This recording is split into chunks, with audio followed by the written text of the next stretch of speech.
what are you proposing for our baby? It's Eastern Ukraine. You came here because the surrogacy was cheap.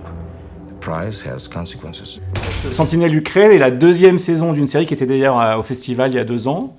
La première saison se passait au Mali pendant l'opération Barkhane. Et là, ça se passe en Ukraine au démarrage du conflit. Je travaille depuis longtemps avec les gens de Tetra Media et Jean-Philippe Allard, le réalisateur, Emmanuel Dossé, le producteur. On a mis en place une méthode où je travaille en amont.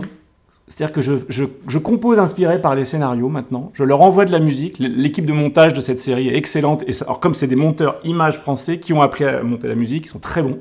Et on a beaucoup échangé. Et je leur envoie de la musique et des stems, et ils travaillent, et après je réinterviens à partir d'un rough cut, quoi. La saison 2 de Sentinelle n'a rien à voir avec la 1 musicalement. On a essayé de faire un reset total. D'un côté, il y avait évidemment des couleurs liées à l'Afrique, et Sentinelle Ukraine, on est allé dans les choses plus glaciales, l'évocation de la guerre aux portes du pays et tout ça. Et là, donc, je découvre les épisodes avec ma musique. Donc c'est très très intéressant parce que les monteurs n'ont pas les mêmes réflexes que moi j'aurais en tant que compositeur, même dans le spotting, tu vois, les façons de placer les musiques. Et après on recommence à collaborer ensemble et on fait du détail. Et parfois on se dit non, là la démarche que vous avez vue elle est intéressante, elle fonctionne, mais on peut aller plus loin. Il y a le début de l'épisode 1 par exemple, on s'est rendu compte que ça fonctionnait, mais j'ai décidé avec Emmanuel Dossé, le producteur, de reprendre tout l'épisode de zéro à la lumière de ce qui avait déjà été fait. Et j'ai un peu tout chamboulé. Et c'était très payant, en fait. Ça s'est avéré très payant. On est dans la putain de campagne ukrainienne. Y a rien, qu'est-ce qu'on peut faire? Ça, en fait, ce qui est très passionnant dans la série, et déjà, j'aime pas être coincé dans quelque chose. Donc, j'adore alterner les séries et le cinéma. Je trouve que c'est un luxe total, et puis en tant que compositeur, on fait des resets artistiques en permanence, puisqu'on passe de Sentinelle à Paris Police, après un film d'auteur, enfin ou une comédie, enfin, c'est ça qui est génial en musique de film.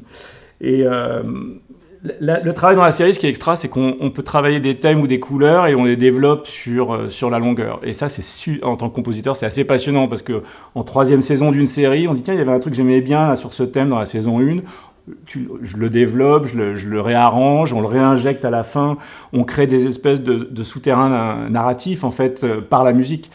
Et ce qui est évidemment, par définition, dans un long métrage, c'est pas tout à fait la méthode, puisqu'on n'a pas ces heures de film à disposition pour faire ça. Donc je préfère pas, j'adore les deux. En fait. J'aime vraiment cette variété de travail. We are not concerned by this war. You are concerned. La différence entre la musique de film dans le cinéma français et américain, je la sens très fortement dans la méthode de travail, en fait. C'est-à-dire que je pense je me suis souvent fait la réflexion en étant entre Los Angeles et Paris, qu'on a ce langage commun des musiciens. On est musiciens et dès qu'on croise des gens de n'importe quelle nationalité, d'ailleurs, les gens passant les Américains, on se comprend. En revanche, la façon de travailler et d'aborder la musique dans les deux pays est assez différente, quoi. Et je pense qu'en France, il y a quelque chose d'assez particulier, c'est que les compositeurs et les compositrices ont un rapport direct avec les réalisateurs, réalisatrices, et les monteurs et monteuses images. Alors qu'aux États-Unis, il y a ce poste de music editing, qui est une sorte d'intermédiaire qui fait que, passer les grandes discussions avec les réalisateurs et les réalisatrices, il y a une organisation intermédiaire, quoi, qui est d'ailleurs assez caractéristique de la différence entre le cinéma, je pense, américain et le cinéma français, c'est-à-dire que des plus grosses équipes, chacun des postes très définis. Et aussi, les monteurs images en France manipulent la musique, ce que font assez peu les monteurs images américains. Les mixeurs aux États-Unis des films Union n'ont même pas le droit de couper la musique, hein, c'est les monteurs musique qui doivent couper ça. Donc c'est des différences techniques, mais qui en fait, je me rends compte en ce moment en faisant un projet américain, ça a une grosse... c'est pas que de la méthode, artistiquement, ça veut dire que la musique est vachement réfléchie, vachement analysée, très rationalisée, etc., quoi. Et par moments, c'est génial. Et en même temps, par moment en France, être dans cette espèce de chose directe et un peu moins parfois calculée avec les réals, c'est génial. Donc je pense que la grande chance pour des compositeurs et compositrices, c'est de pouvoir de travailler des deux côtés. Il y a quand même quelque chose d'une grande attention portée à la musique ici, quoi. C'est-à-dire, on se pose vraiment des questions. En France, si ça marche, si c'est bien, c'est bien.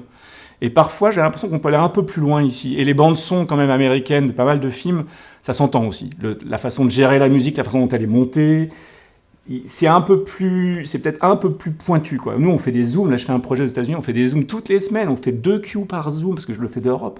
Et avec le monteur musique qui prend des notes et ça, c'est toute une autre façon. Et à l'arrivée de travailler, et à l'arrivée, quand j'entends le résultat, je dis ouais. Au début, je me disais, comme un bon Français, je me disais bon, c'est peut-être un petit peu compliqué, un process un peu complexe. Et à l'arrivée, je me dis ouais non, c'est payant. Je pense qu'il y a une différence, oui, dans l'écoute. Je pense dans l'écoute de la musique dans les films ici par rapport à la France. Je suis assez prudent parce que l'oreille française, elle est très intéressante. Elle est nourrie d'une autre culture. Le rapport à la musique est très différent.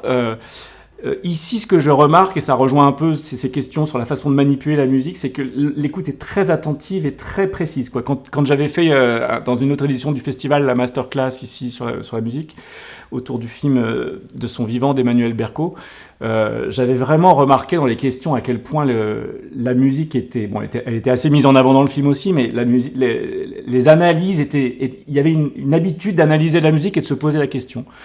En France, on va plus souvent, je trouve, en sortant d'un film où il y a pourtant pas mal de musique, ne pas entendre beaucoup de commentaires sur la musique, quoi. Je pense que l'écoute est différente. De l'expérience que j'ai, les ponts entre les États-Unis et la France pour la musique de film se font très rarement spontanément. C'est-à-dire, autant des Français, à une époque, il y a eu un moment où les Français allaient pas mal chercher des gens, quand on a fait venir Cliff Martinez sur des films de Giannoli, il y avait une envie d'aller chercher, très récemment d'ailleurs, Gilles Lelouch, il a fait appel à John Bryan, je crois, pour l'amour ouf. Donc il y a évidemment cette fascination aussi française pour le cinéma américain et les compositeurs emblématiques, etc. Les Américains ayant quand même, et notamment à Los Angeles, ayant quand même à disposition un paquet de légendes en termes de cinéma, sont peut-être moins demandeurs. Et je trouve qu'en revanche, une fois qu'on crée soi-même le pont, donc, avec des cas très célèbres comme Alexandre Desplat, évidemment, et moi je vois en commençant, j'ai un agent ici, je commence à faire des projets ici, mais c'est 5-10 ans de travail pour... déjà comprendre les méthodes et créer la relation. Une fois, encore comme je disais au tout début, comme la musique c'est un langage universel et non verbal, une fois qu'on a compris comment communiquer en tant qu'être humain et qu'artiste, d'artiste à artiste, et pas que la langue évidemment, la façon de comprendre comment ça fonctionne, la façon de comprendre les films, après la musique c'est facile en fait, presque. C'est la partie la plus simple, la plus fluide.